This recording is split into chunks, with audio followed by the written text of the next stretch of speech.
Therizhandur அர்-ரஹீமிய்யா Arabic கல்லூரி. உங்கள் ஆண் பிள்ளைகள் 7 ஆண்டுகளில் ஆலிம் பட்டத்துடன் பிகாம், பிபிஏ, பிஏ டிகிரிகளும் பெற்று சிறந்த ஆலிமாக வெளிவர இன்றே தொடர்பு கொள்ளுங்கள்.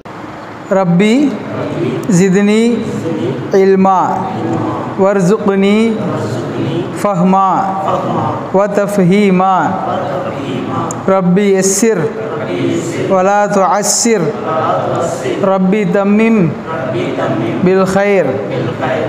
அல்லாஹுவே, எங்களுக்கு கல்வி ஞானத்தை அதிகப்படுத்துவாயாக, விளங்குகிற ஆற்றலை தருவாயாக, மற்றவர்களுக்கு விளக்குகிற ஆற்றலை தருவாயாக, எங்கள் கல்வி பாதையை லேசாக்குவாயாக, சிரமப்படுத்தி விடாதே, நலவை கொண்டு நிறைவுபடுத்தி கொடுப்பாயாக. ஆமீன். ஏற்கனவே சொன்ன மாதிரி இந்த துவாவை மனப்பாடம் பண்ணுற வரைக்கும் சொல்லிக்கிறலாம்.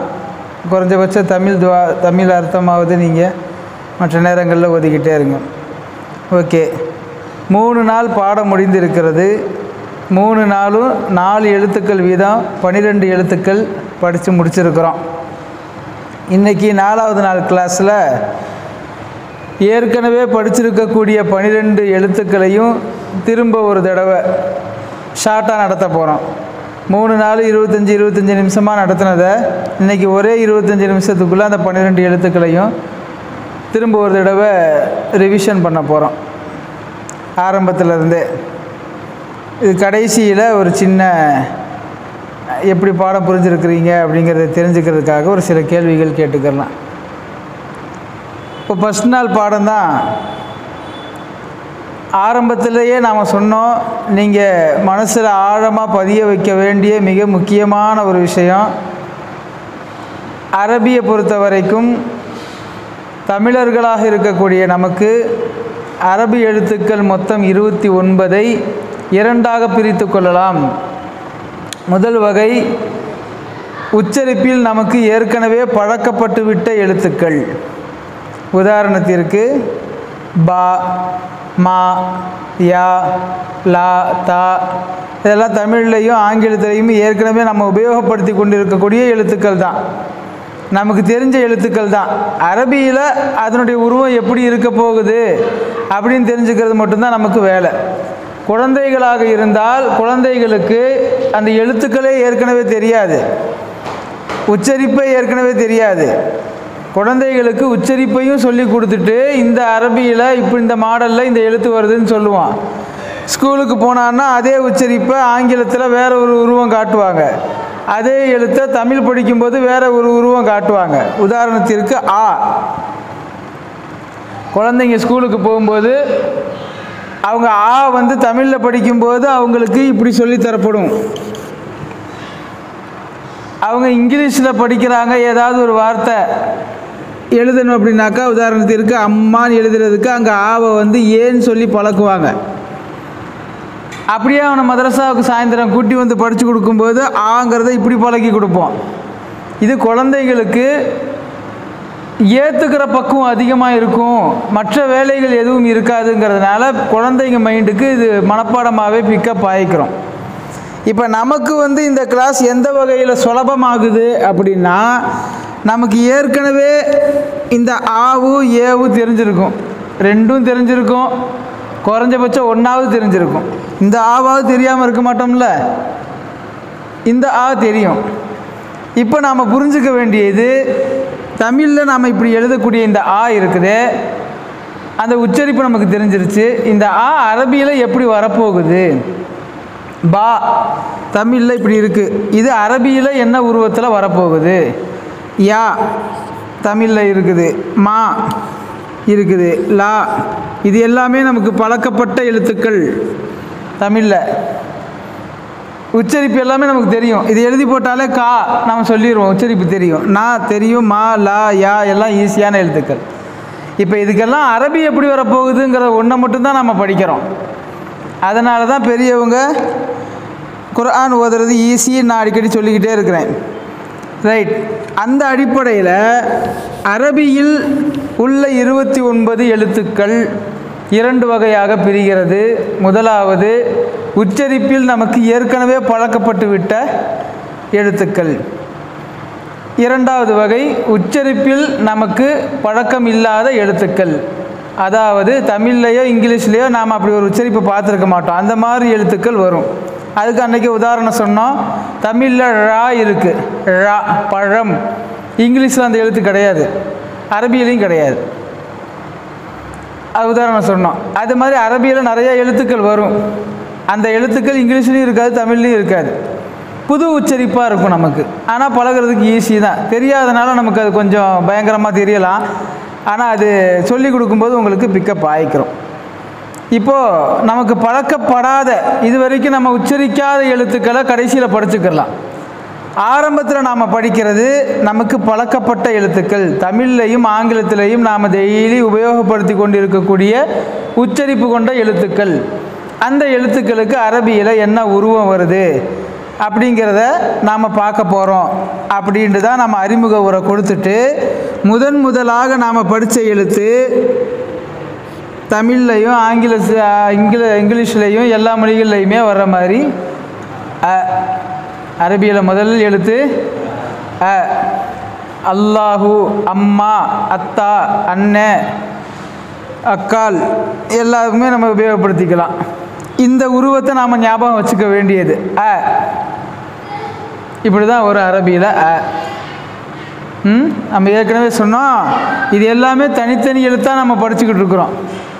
தனித்தனி எழுத்தாக படிக்கும் பொழுது அ உடைய உருவம் இது தான். கூட்டு எழுத்தாக வரும்போது கொஞ்சம் சேஞ்ச் வரும். அதை நம்ம இப்போ பயப்பட தேவையில்லை. அது நம்ம அந்த இடத்துக்கு போகும்போது அது நமக்கு வெளிச்சம் தெரியும். ரோட்டில் போகும்போது இப்போ நாம் இருக்கிற இடம் எனக்கு வெளிச்சமாக தெரியும், தூரத்தில் பார்த்தா கும்மிருட்டாக தெரியும். எப்படா அங்கே போகிறது, இங்கே இருக்க மாதிரி இந்த பரவாயில்லையே நினைப்போம். ஆனால் போக போக போக போக அந்த இடம் நமக்கு தேவையான அளவுக்கு வெளிச்சம் கிடச்சிரும். அது மாதிரி தான் தனி எழுத்தாக வரும்பொழுது உள்ள உருவங்களை படிச்சுக்கிட்டே இருக்கும். கூட்டு எழுத்தாக வரும்போது இதில் சின்ன சின்ன சேஞ்ச் வரும். அது அந்த இடத்துல நம்ம படிச்சுக்குவோம், புரிஞ்சிடும். இப்போ அ, இதுதான் அ உடைய உருவம். எழுத்துக்களுக்குள்ளே வந்ததுக்கப்புறம் நாம் மனசில் வைக்க வேண்டிய அடுத்த முக்கியமான விஷயம், இப்போ முன்ன பேசுனதில் முக்கியமான விஷயம் எப்போவுமே மனசில் வச்சுக்கோங்கன்னு சொன்னேன்ல, அது என்னது?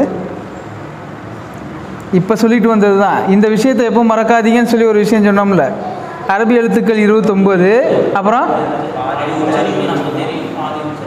ஆமாம், அந்த எழுத்துக்கள் 29 2 வகையாக பிரிக்கலாம். 1 நமக்கு பழக்கப்பட்ட உச்சரிப்புள்ள எழுத்துக்கள், 2 பழக்கப்படாத உச்சரிப்புள்ள எழுத்துக்கள். இது ரொம்ப முக்கியமான அறிமுகம். இது எப்போவுமே ஞாபகம் வச்சுக்கோங்க. 1. இரண்டாவது நீங்கள் ஞாபகம் வச்சுக்க வேண்டியது, இந்த எழுத்துக்களுடைய 2 வகைகள். நம்ம ஏற்கனவே சொன்னது தான். எழுத்துக்களை 2 வகையாக பிரிக்கலாம். 1 ஒரே மாடல், அதில் புள்ளிகள் மாறுறதை வச்சு சின்ன சின்ன சேஞ்சஸ் வச்சு பல எழுத்துக்கள் வரும். 2வது வகை அந்த மாடலில் அந்த எழுத்து மட்டும்தான் வரும் அப்படின்னு நாம் விளக்கமாக சொன்னோம். அதுக்கு தான் இந்த 3ஐயும் நடத்துனதே. இப்போ அ இருக்குதே, அ உடைய உருவத்தில் வேறு எந்த எழுத்துமே வராது. அதனால் இந்த அ ஈஸி.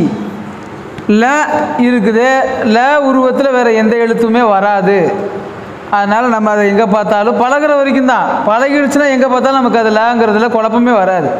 ம குழப்பம் வராது, ந குழப்பம் வராது, வ குழப்பம் வராது. இந்த எழுத்துக்கள் எல்லாமே உச்சரிப்பிலும் ஈஸி.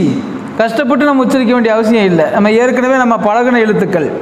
உச்சரிப்பிலும் ரொம்ப சுலபமானவை. அதே நேரத்தில் இந்த உருவத்தில் வேறு எந்த எழுத்து வராதுங்கிறதுனால இந்த உருவத்தை பார்த்துட்டாலே இது இவன் தான், வேறு யாரும் இல்லைன்னு தெரிஞ்சுக்கலாம். ஆச்சுங்களா? உதாரணம் சொல்கிறதா இருந்தால், ஒரு ரெட்டை புள்ள இருக்கிறாங்க, ஒத்த புள்ளையும் இருக்கிறாங்க, அண்ணன் தம்பி. இப்படி அண்ணன் தம்பி இருக்கிறாங்க. 2 பேருக்குமே ஃபேஸ் கட்லாம் வேறு, வாய்ஸ் டிஃப்ரெண்ட் இருக்குது. அப்படின்ற பட்சத்தில் நம்ம இவங்களை எந்த ஊரில் வச்சு பார்த்தாலும், எந்த இடத்துல வச்சு பார்த்தாலும், எந்த நேரத்தில் வச்சு பார்த்தாலும் அண்ணனை பார்க்கும்போது அண்ணன் தான் தெரியும், தம்பியை பார்க்கும்போது தம்பி தான் தெரியும். குழப்பம் வராது. அந்த மாதிரி தான் இதெல்லாம். இந்த எழுத்துக்கள் எல்லாமே இந்த மாதிரி அண்ணன் தம்பி, குழப்பம் வராது. இது இருக்குதே ரெட்டப்புள்ள மாதிரி, சின்ன மைனூட்டான அடையாளம் ஏதாவது நம்ம பார்த்து வச்சுருக்கணும்.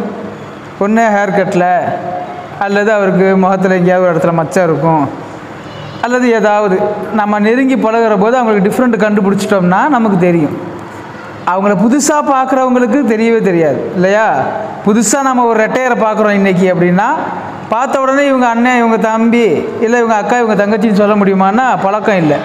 அந்த மாதிரி தான் இந்த எழுத்துக்களை வந்து இது வரைக்கும் பழகாதவங்கள்ட்ட, அதாவது அன்னைக்கு இந்த பாடம் நடத்துகிற அன்னைக்கு உங்கள்கிட்ட இதை எழுதி காட்டி கேட்டிருந்தாக்கா பார்க்க மூணு ஒரே மாதிரி இருக்குது, என்ன உச்சரிப்பு தெரியாதுன்னு சொல்லியிருப்போம். இன்றைக்கி பழகிட்டனால தெரியும் இல்லையா? இப்போ அதுதான், இந்த அடையாளங்களை வச்சு மட்டும்தான் இந்த எழுத்துக்களை நாம் புரிஞ்சிக்க வேண்டி இருக்குது. இப்போ எழுத்துக்கள் ரெண்டு வகை. ஒன்று, அதன் உருவத்தில் வேறு எந்த எழுத்தும் வராது. எழுத்துக்களில் இரண்டாவது வகை, அந்த உருவத்திலேயே வேறு எழுத்துக்கள் வரும். இந்த புள்ளியை வச்சு அல்லது சின்ன சின்ன அடையாளம் எதையாவது வச்சு நாம் கண்டுபிடிச்சிக்க வேண்டியது. புரிஞ்சுங்களா? இது சிரமம் மாதிரி தெரியும், ஆனால் இது படிச்சுட்டோம்னா ஈஸி. இந்த எழுத்துக்கள் வந்து ஒவ்வொன்றுக்கும் ஒவ்வொரு உருவம், அதை கரெக்டாக புரிஞ்சுக்கிட்டோம்னா இது ஒவ்வொன்றும் ஒவ்வொரு வேலையை செய்கிற டூல் மாதிரி. எல்லா டூலையும் பழகணும், பழகிட்டோம்னா குழம்பவே குழம்பாது. இது வந்து ஒரே டூல் தான், மல்டி பர்பஸ்க்காக யூஸ் பண்ணுற ஒரு டூல் மாதிரி. அதை பழகிறதுக்கு கொஞ்சம் லேட்டாகும். பழகிட்டோம்னா ஒரே ஒரு ஆயுதத்தை வச்சு எல்லா வேலையுமே பார்த்துக்கலாம் இந்த மாதிரி. ஓகே. கீழே புள்ளி இருந்தா ப, மேலே 2 புள்ளி இருந்தா, மேலே 3 புள்ளி இருந்தா ச. இந்த இடத்துல உங்களுக்கு ஒரு சின்ன டெஸ்ட் வைக்க விரும்புகிறேன். ஒன்றும் இல்லை, இந்த 3 எழுத்துக்களை பாருங்கள். இதில் உங்களுக்கு ஏதாவது கேள்வி வருதா? இன்னும் கொஞ்சம் உங்களுக்கு புரிகிற மாதிரி சொல்கிறேன். கீழே ஒரு புள்ளி எழுத்து, இந்த உருவத்தை இங்கே போட்டாச்சு, இதே உருவத்தை இங்கே போட்டாச்சு.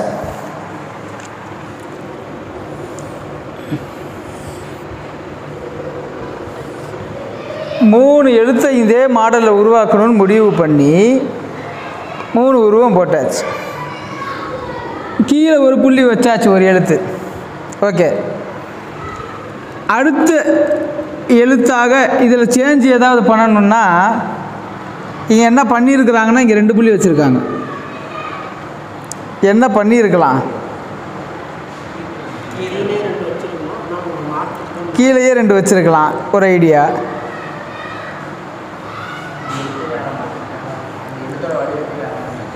வடிவத்தை மாற்றுறது இல்லை, வடிவம் அதுதான் முடிவாயிடுச்சு. இங்கே பாருங்க, இது நல்லா கவனிச்சிங்கன்னா உங்களுக்கு அந்த கேள்வி வரணும். ஜாஃபர் பைக்கெலாம் இந்நேரம் வந்திருக்கணும். கீழே ஒரு புள்ளி வச்சவங்க மேலே ஒரு புள்ளி வச்சுருக்கலாம். அதுதான் அடுத்து வரும் அந்த காரணம். அதுதானே, கீழே ஒரு புள்ளிங்கும்போது மேலே 2 புள்ளிங்கிறதுக்கு முன்னாடி ஒரு புள்ளி ஒன்று இருக்கே, வச்சிருக்கலாம் ஆனால் வைக்கலை.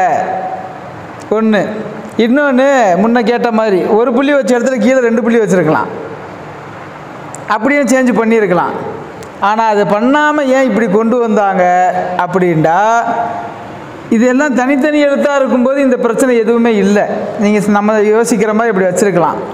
ஆனால் கூட்டெழுத்தாக வரும்போது வேறு சில எழுத்துக்களுக்கு கீழே 2 புள்ளி வருது. யாண்டு ஒரு எழுத்து இருக்குது, கீழே 2 புள்ளி வரும். அதுக்கு கூட்டெழுத்தாக வரும்போது இது அதெல்லாம் ஒரே உருவத்தில் தான் வரும். அதே மாதிரி மேலே ஒரு புள்ளி வைக்கலான்னா நூன்னு ஒரு எழுத்து இருக்குது. நான், நீ, நூ நம்ம படிச்சிருக்கோம். இந்த நா இருக்குது, இது வந்து நீட்டமாக கப்பல் மாதிரி இருக்குது, இது வந்து பானை மாதிரி இருக்குதுன்னு சொன்னோம்ல.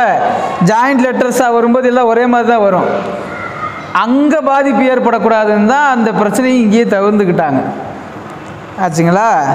இப்போது ஒரே உருவம் கொண்ட 3 எழுத்துக்கள், இதை புள்ளிகளை வச்சு தான் நாம் கண்டுபிடிச்சிக்கணும். இந்த இடத்துலையே இந்த 3 எழுத்துக்களை தரவு பண்ணிடுங்க. இந்த எழுத்துக்கள்லாம் கூட நீங்கள் கொஞ்சம் மறந்தால் முன்ன பின்ன போக படிச்சுக்கலாம். இது ஆரம்பத்திலேயே குழம்பிருச்சுன்னா கடைசி வரைக்கும் குழப்பமாகவே இருக்கும். அந்த மாதிரி கேஸ் இது. அதனால் இதை இந்த இடத்துலையே தெளிவு பண்ணணுங்கிறதுக்காண்டி தான் இதை கொஞ்சம் விசாலமாகவே திரும்ப நடத்தியாச்சு. ப த ச. ச உடைய உச்சரிப்பு அன்னைக்கே நான் சொன்னேன். அந்த ச உடைய உச்சரிப்பு இப்படி தான் வாய்க்குள்ளே நடக்குது அப்படின்னு சொன்னேன். ஞாபகம் இருக்கா? சொல்லுங்களா.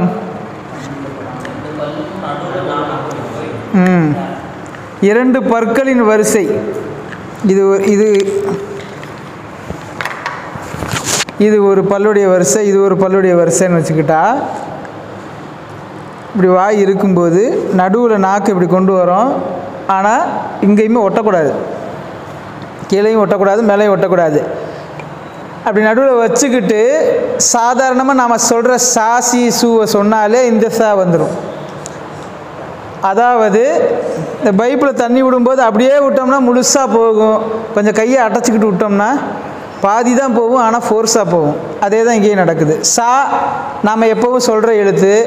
நாக்கை நடுவில் குறுக்க போட்டுக்கிட்டு சா சொன்னீங்கன்னா உள்ளேருந்து வர்ற அந்த ஏர் நாக்கின் மேல் பகுதியிலையும் மேல் வரிசை பொருட்கள்லையும் நசுங்கி வெளியே வரும்.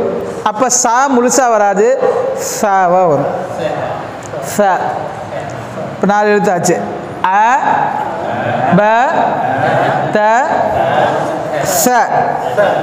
ஓகே, 4 எழுத்துக்கு காமன் நேரம் ஆயிடுச்சா? அடுத்த 2வது நாள் நாம் படித்த 4 எழுத்துக்கள்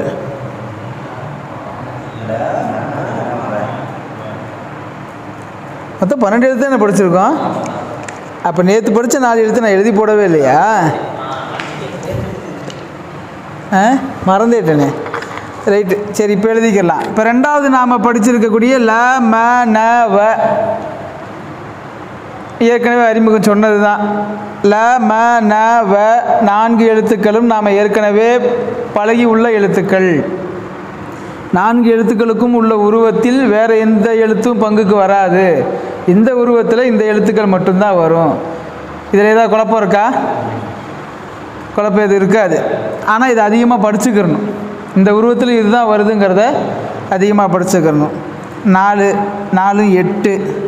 இப்போ நேற்று படித்த 4 எழுத்துக்களை அப்படியே சொல்லுங்களேன்.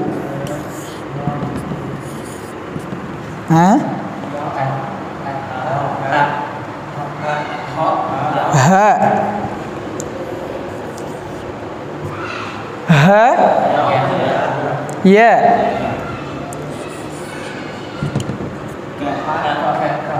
க அ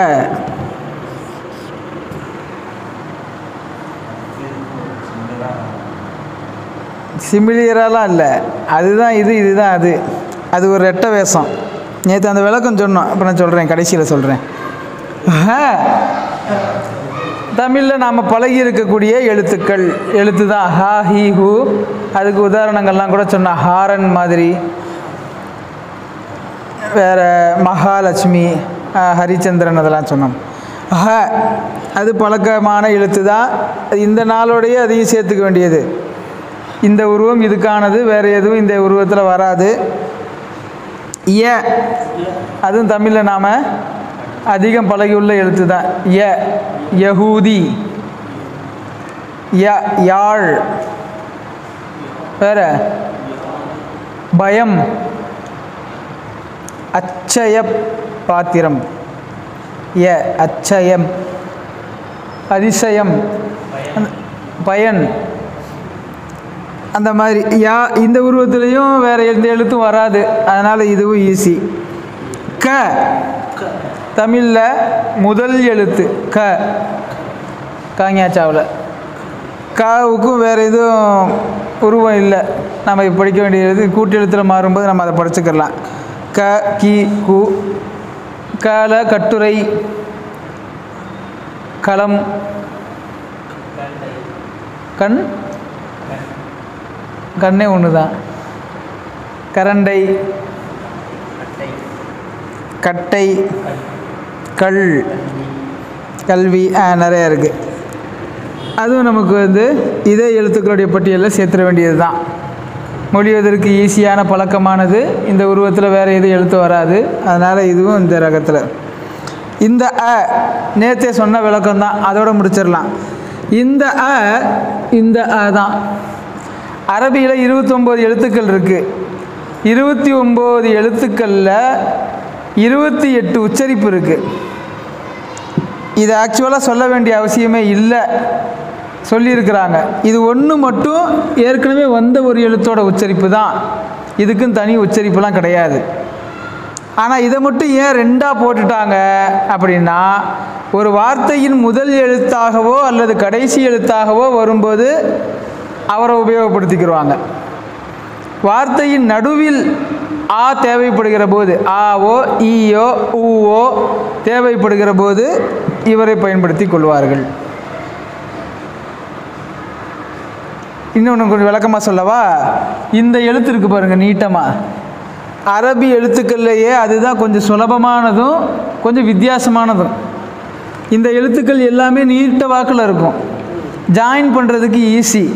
அந்த எழுத்தை ஜாயின் பண்ணவே முடியாது. அந்த எழுத்தை எங்கே ஜாயின் பண்ண முடியும்னா, ஒரு வார்த்தையுடைய கடைசியாக வரும்போது மட்டும்தான் ஜாயின் பண்ண முடியும். அப்பையும் எந்த சேதாரமும் இல்லாமல் முழுசாக தான் வருவார் அவர். உதாரணத்துக்கு ப இருக்கா, இதில் ஆ வந்துச்சுன்னா இப்படி வரும்,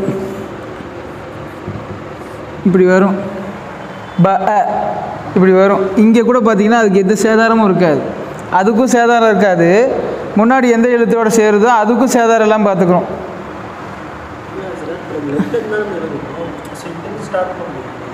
ஸ்டார்ட் பண்ணும்போது தனியாகவே வரும், யார் கூடயுமே சேரவே சேராது. ஒரு வார்த்தையினுடைய அல்ஹம்துன்னு இருக்குல்ல, ஃபாத்தியா சூராவுடைய அல்ஹம்துல பாருங்கள், அந்த ஆ தனியாக தான் வரும். ஆ எது கூடயுமே சேராது. சேர்றதா இருந்தால் கடைசியில் சேரும், அப்பயும் அது முழுசாக தான் இருக்கும், எந்த மாற்றத்திற்கும் உள்ளாகாது. அப்படிப்பட்ட ஒரு எழுத்துங்கிறனால வார்த்தையினுடைய நடுவில் வரும்போது இது இப்போ யூஸ் பண்ண முடியாதுல்ல, இங்கிட்ட அங்கிட்ட ஜாயின் பண்ண முடியாதுல்ல, அதனால் வேறு ஒரு எழுத்து இருக்குது. இதுவும் தான். நேற்று 3 எழுத்து தான் நடத்துறது. சரி, இது சும்மா தானே இருக்குது, ஒப்புக்கு சப்பான் இதையும் சேர்த்து விட்டாச்சு. இப்போ மொத்தம் 12 எழுத்து படித்தாச்சா? புரிஞ்சுருக்குங்களா? இதில் ஏதாவது சந்தேகங்கள்?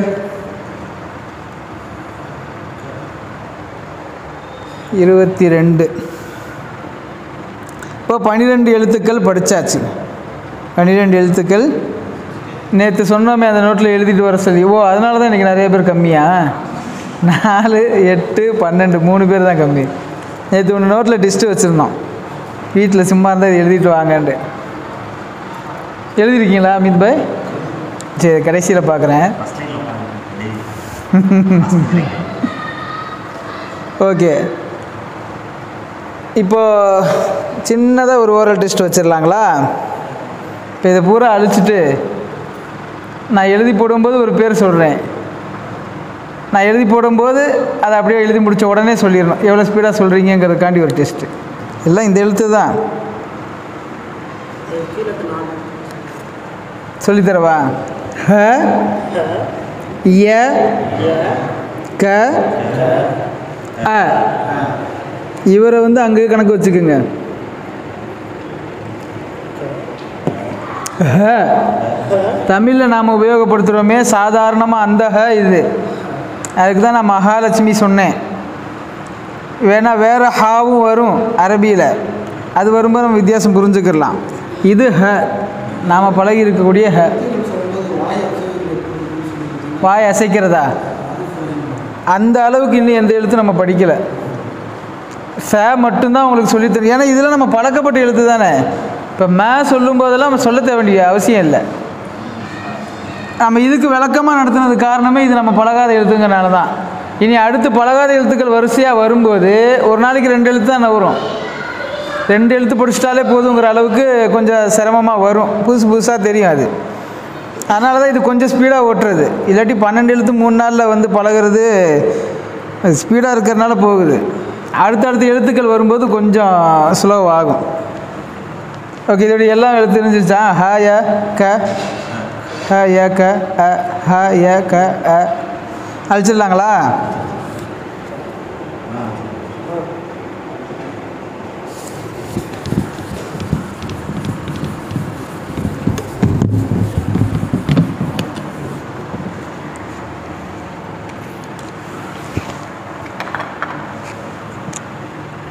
सलमान भाई,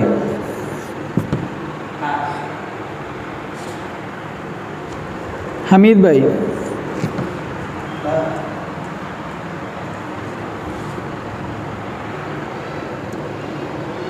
कलंदर भाई,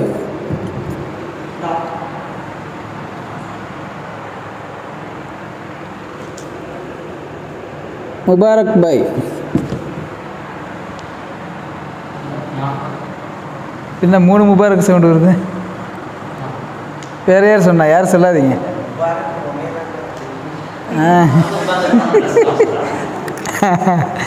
சரி,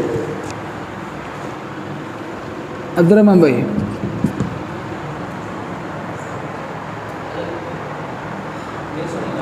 அப்துரஹ்மான் பாய்ங்க.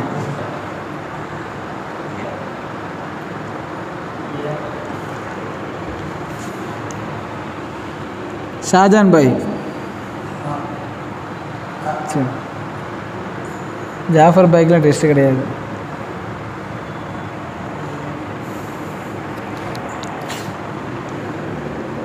நம்ம ஆமாம், ஆசாத் பாய் வரலையா? சரி, நீங்கள் சொல்லுங்கண்ணே. ஹுசேன் பாய்.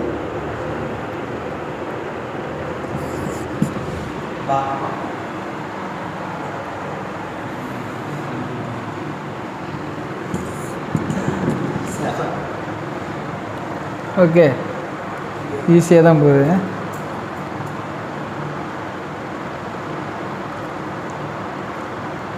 சரி, உண்மையிலேயே ஈஸியாக தான் சொல்கிறீங்க. அதை பரிசோதிக்கிறதுக்கு ஒரு சின்ன டெஸ்ட் வச்சுப்போம்.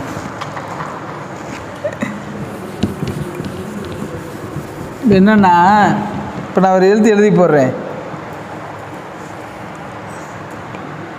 அந்த எழுத்தை பற்றி 2 வகையாக பிரித்து சொல்லியிருக்கிறோம் இல்லையா? பழக்கப்பட்ட எழுத்து, பழக்கப்படாத எழுத்து. உருவத்தில் இந்த உருவத்தில் இது மட்டும்தான் வரும், இந்த உருவத்தில் வேறு எழுத்துக்களும் வரும்.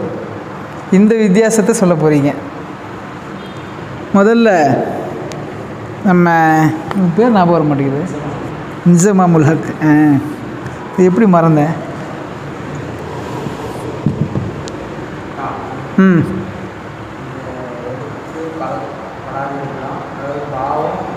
பழக்கப்படாத எழுத்தா?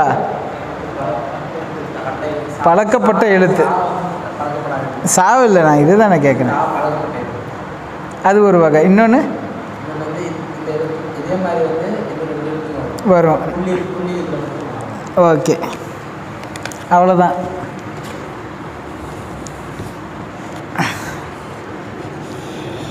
நம்ம தமீம் பாய்.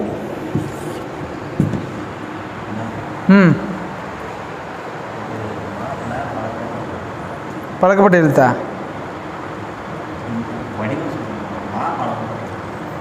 தான் பழக்கப்பட்ட எழுத்தா உச்சரிப்பில்? எந்த மொழியில் இருக்குது?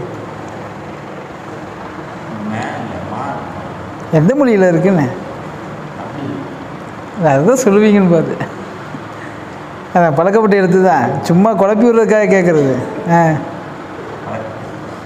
பழக்கப்பட்ட எழுத்து. இதோட உருவத்தில் இன்னும் எத்தனை எழுத்து வரும்? 1 தான். கலந்தர் பாய்.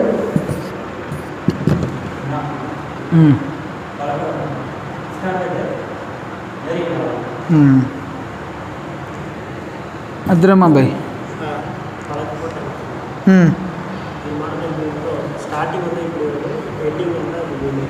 சரி, ஷாஜான் பாய்.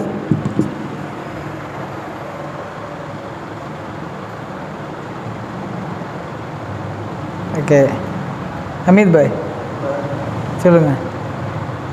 யார் இவர்? என்ன பண்ணுவார்? எந்த குடும்பத்தை சார்ந்தவர்? பழக்கப்பட்ட எழுத்து எந்த மொழியில்? இந்த எழுத்து ஏற்கனவே பழக்கமா உங்களுக்கு? இதான் பழக்கமான எழுத்தான்னு கேட்குறேன். எந்த மொழியில்? பயம் உதாரணம் தானே சொன்னீங்க. சரி, பழக்கப்பட்ட எழுத்து 1. இன்னொன்று, இதனுடைய உருவத்தில் வேறு எந்த எழுத்தும் வராது.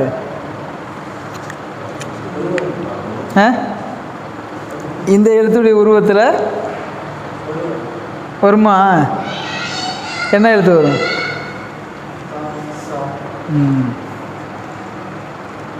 ஓகே, அவ்வளோதான். நல்லா தான் படிக்கிறீங்க. இதோட முடிச்சுக்கலாங்களா? இது வரைக்கும் படித்த 12 எழுத்துக்கள் எதுவும் பிரச்சனை இல்லையே? சரி, இன்ஷா அல்லாஹ். இப்போ இப்போ இன்னையிலேருந்தே கொஞ்சம் எழுத்து வேலையை கொஞ்சம் தொடங்கிடலாம். பழசு 4 எழுத்தா? கடைசியா? ஹ ய ஹ ய க அ. இதுவரை படித்துள்ள எழுத்துக்கள் அ ப க ச